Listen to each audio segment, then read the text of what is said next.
Pertarungan pemilihan gubernur Jawa Timur saat ini mulai terlihat. Pasangan petahana gubernur dan wakil gubernur Khofifah Indar Parawansa Emil Dardak masih dominan atas dua pasangan lainnya, Tri Risma Harini, Zahrur Azhar dan Lulu Nur Hamidah, Lukmanul Hakim. Para alim ulama dan Dewan Mursidin. Survei Indikator Politik Indonesia pada 9 hingga 14 September lalu memberi gambaran modal awal bagi kandidat pemilihan gubernur Jawa Timur. Khofifah, Risma, dan Lulu Hamidah adalah tiga serikandi yang bertarung memenangkan kursi orang nomor 1 di Jawa Timur. Tapi, sementara ini, elektabilitas yang unggul masih sang petahana, Khofifah Indar Parawansa dan pasangannya Emil Dardak. Kandidat dari Koalisi Indonesia Maju ini unggul dari dua lawannya dengan 61,2%. Risma Zahrur Azhar alias Gus Hans mengejar dengan 26%. Dan Lukmanul Hakim dengan 2,2%. Keuntungan sebagai petahana dan disukai selama 5 tahun masa kepemimpinan di Jawa Timur membuat masyarakat untuk sementara tetap memilih Khofifah dan Emil. Tetapi Risma dan Gus Hans yang didukung PDI Perjuangan tetap punya kans menyusul Khofifah Emil. Nah, untuk Mbak Risma, meskipun relatif belakangan muncul dalam pertarungan, tetapi investasi sosial dan elektoral Mbak Risma sudah lama. Sebagai wali kota Surabaya, 2 periode kalau tidak salah. Kemudian sebagai menteri sosial, meskipun relatif terlambat masuk dalam gelanggang dibanding Khofifah yang sudah 5 tahun bahkan sebelumnya. Jangan lupa loh, Mbak Khofifah ini udah berkali-kali kan maju, namanya petarung ya, kalah berkali-kali ya di Jawa Timur, tidak menghilangkan semangat Mbak Khofifah untuk bertarung, dan akhirnya tiba juga peruntungannya ya, 5 tahun lalu di Jawa Timur menang. Di Jawa Timur saya kira akan klimaks ini ya secara elektoral ya, karena lawan Mbak Khofifah bukan main-main ya.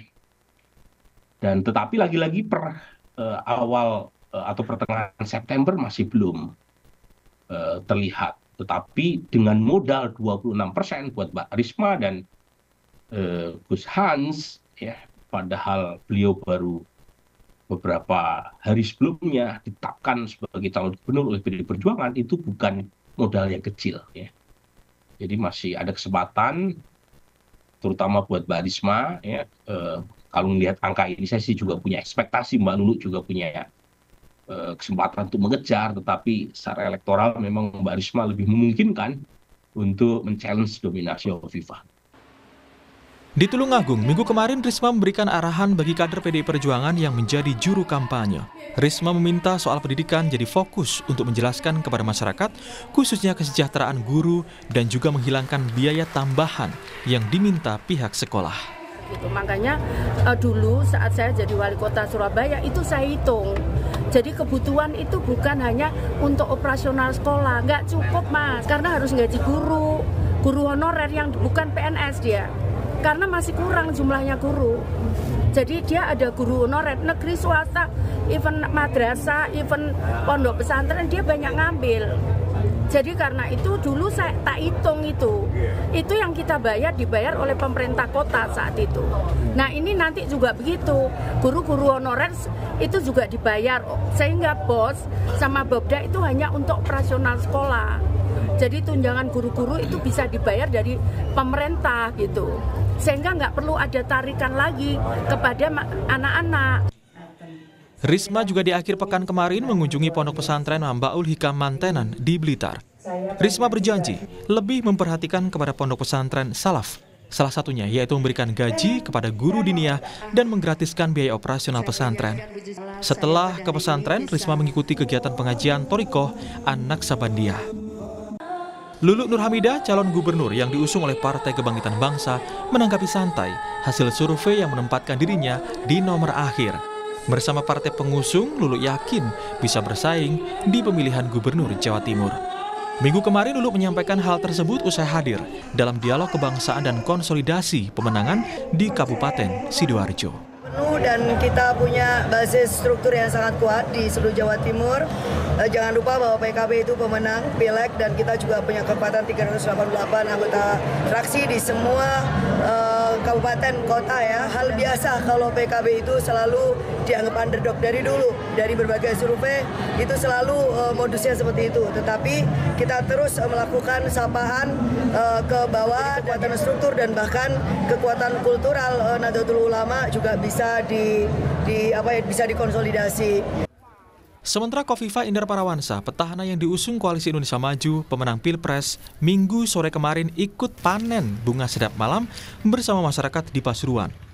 Soal keunggulan di survei, Khofifah yakin kerja keras relawan dan partai membuatnya bisa unggul dari dua pasang lawannya di Pilgub Jawa Timur. Anda melihat kami ini kerja keras. Saya sering kali berangkat tengah malam bahkan dini hari. Ya, kemarin kita jam 1 lebih dini hari kita berangkat ke Tuban sampai Tuban 3:30 gitu. Tadi malam kita pertemuan sampai 1:30 dini hari. Jadi artinya kerja kami itu kerja maksimal dan kita ingin membangun jejaring seluas mungkin, menyapa masyarakat sebanyak mungkin. Saya selalu menyampaikan kepada seluruh tim pemenangan, waspada, kerja keras lahir batin. Ketiga Sri Kandi calon gubernur Jawa Timur masih melanjutkan kampanyenya sampai 2 hari menjelang pencoblosan pada 27 November 2024. Khofifah dan Risma diprediksi lembaga survei indikator politik bakal bersaing ketat. Tim Liputan, Kompas TV. Lalu bagaimana pertarungan di Jawa Timur untuk perebutan kursi gubernur dan wakil gubernur? Sudah ada rekan kami Via Irmar di Surabaya, Jawa Timur. Via, sudah ada hasil survei September awal tentang ketiga pasangan kandidat Pilgub Jawa Timur. Khofifah masih unggul atas Risma dan Lulu. Bagaimana kedua kandidat saat ini berupaya untuk memperkecil jarak dengan Khofifah?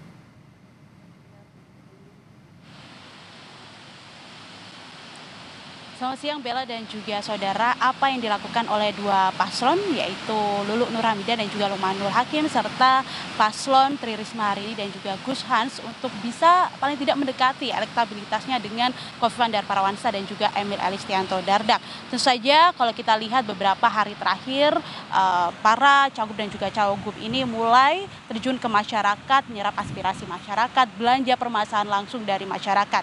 Kita ke paslon nomor urut 1 terlebih dahulu ada Lulu Nur Hamidah dan juga Lukmanul Hakim. Kita melihat bahwa 2 hari yang lalu pada hari Sabtu Lulu dan juga Lukmanul ini pergi ke daerah Matraman, lebih tepatnya ke daerah Bojonegoro dan juga Ngawi. Mereka bertemu secara langsung ke masyarakat, kemudian juga belusukan ke pasar tradisional.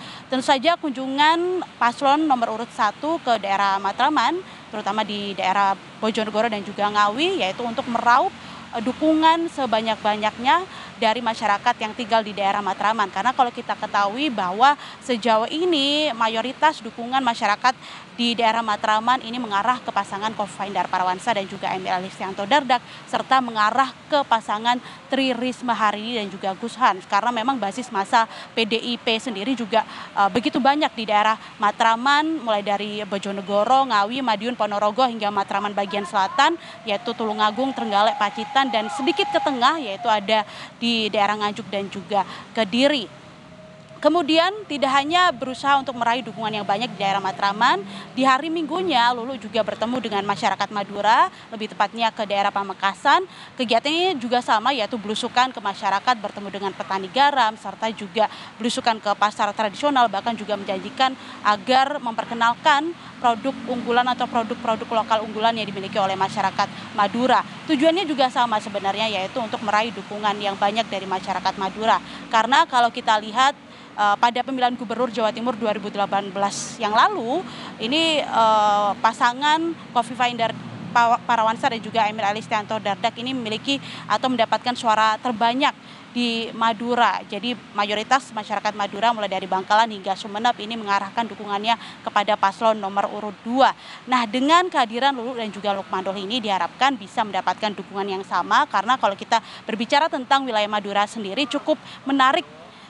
Ada 2 massa yang ada di dalam wilayah Madura yaitu basis massa pendukung Partai Kebangkitan Bangsa dan juga basis massa dari Nahdlatul Ulama. Sehingga diharapkan dengan adanya Lulu dan juga Lukmanul ini bisa menarik dukungan khususnya dari basis massa pendukung dari PKB. Karena kalau kita melihat dari rilis yang dikeluarkan oleh Indikator Politik Indonesia kemarin untuk massa pendukung PKB yang mendukung ke pasangan Lulu dan juga Lukmanul ini masih berada di angka 2,9%. Sedangkan 73,5% diantaranya justru mengarah ke pasangan Khofifah dan juga Emil. Kondisi semacam ini juga sebenarnya terjadi di internal PDIP sendiri. Karena kalau kita melihat data yang dirilis kemarin, 51,9% masa pendukung PDIP ini justru mengarahkan dukungannya ke pasangan Khofifah dan juga Emil. Sedangkan dukungan terhadap Risma dan juga Gus Hans ini masih di angka 38,1%. Hal ini disebabkan karena kurang maksimalnya komunikasi vertikal yang dilakukan dari petinggi partai ke kader-kader partai yang ada di bawah, sehingga diharapkan dengan mereka terjun langsung ke masyarakat ini bisa meraup suara, meraup dukungan yang banyak dari kader-kader yang berada di elemen bawah, termasuk juga Tri Risma hari ini dan juga Gus Hans. Sebenarnya yang paling dinanti-nanti adalah belusukan yang dilakukan oleh Tri Risma hari ini dan juga Gus Hans, khususnya ke pasar-pasar tradisional, karena selama ini belum ada belusukan yang dilakukan oleh paslon, baru bertemu dengan kader lingkungan, kemudian juga konsolidasi di dalam internal partai. Kita tunggu bersama-sama seperti apa kegiatan kampanye yang dilakukan oleh 3 cagup dan juga cawagup Jawa Timur 2024. Bella. Baik, terima kasih Via Irmar langsung dari Surabaya, Jawa Timur. Kita akan nantikan bersama seperti apa update informasi terkait dengan kampanye ketiga paslon dari Jawa Timur. Selamat bertugas kembali.